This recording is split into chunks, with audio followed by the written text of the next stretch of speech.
وخت په خیر ګرانو زده کوونکو. هیله منده یم چې ټول راته روغ او جوړ واوسئ. په تېره جلسه کې موږ د خپل ګران پلار او خوږې مور په اړه درس ولوستل، د هغوی حقونه مو وپیژندل.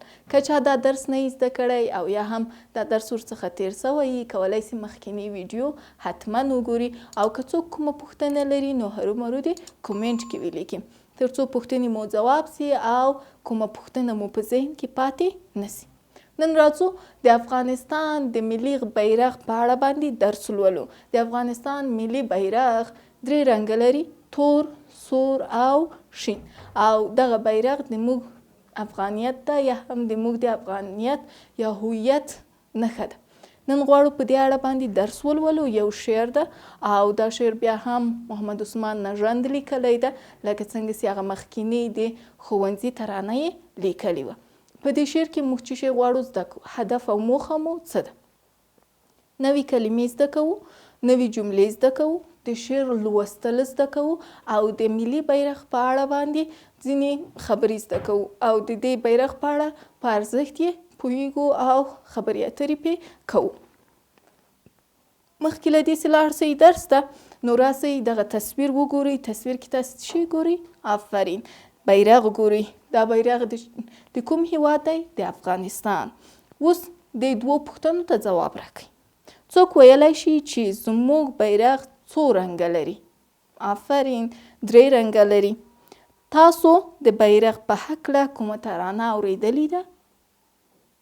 که مو ترانه اورېدلې نو کولی سئ ماته یې هم واوروئ او ماته هم یا ویډیو واخلئ یا هم خپل غږ راته په ایمیل کې واستوئ. او که مو نه یې اورېدلې نن به دغه ترانه په ګډه سره ووایو او زده به یې کړو. کله چې دا ترانه لولم یا هم دا شعر لولم هرومرو یې راسره تکرار کړئ تر څو ښه مو زده سي. 14 لوست بیرغ 13 پاڼه یا صفحه. خوږ می تر ځان بیرغه لوړ دی نښان بیرغه، تل مو په سر رپیږه ملي ارمان بیرغه. ستا شهامت بساتو، ستا عظمت بساتو، ته مو د پت نښه یې، د اسلامیت نښه یې. ای د افغان بیرغه لوړ دی نښان بیرغه.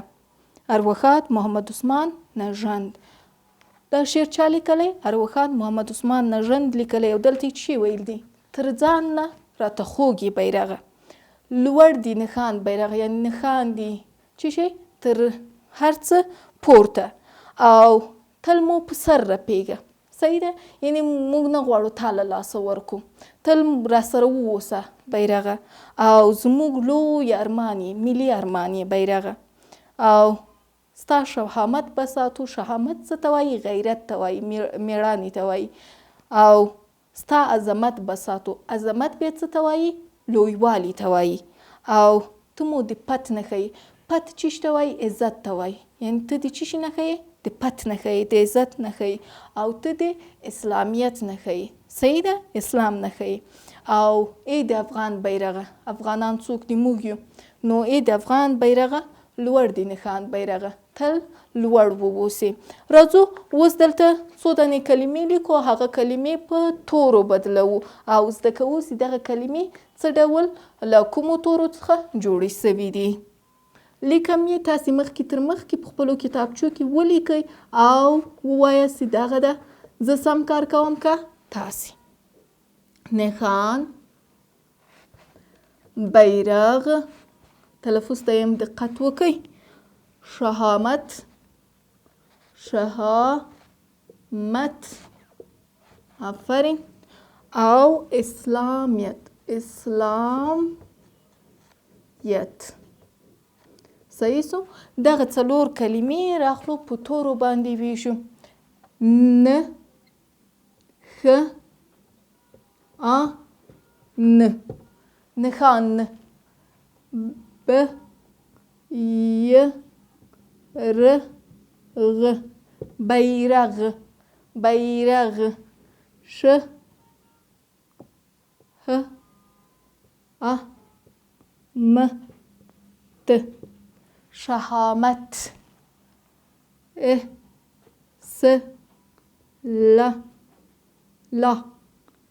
م، اسلامیت. څه شی؟ اسلامیت. دغه 4 کلمې وي چې موږ راغلو او په تورو باندې مو وویشلې. کولی سو له دې تورو نه موږ څه شی جوړې کړو؟ بیرته هماغه کلمې هم جوړې کړو. مثلا نون، ښین، هیږکه. که دا 3 واړه سره یو ځای کړو څه شی کېږي؟ نښه. چې نښه.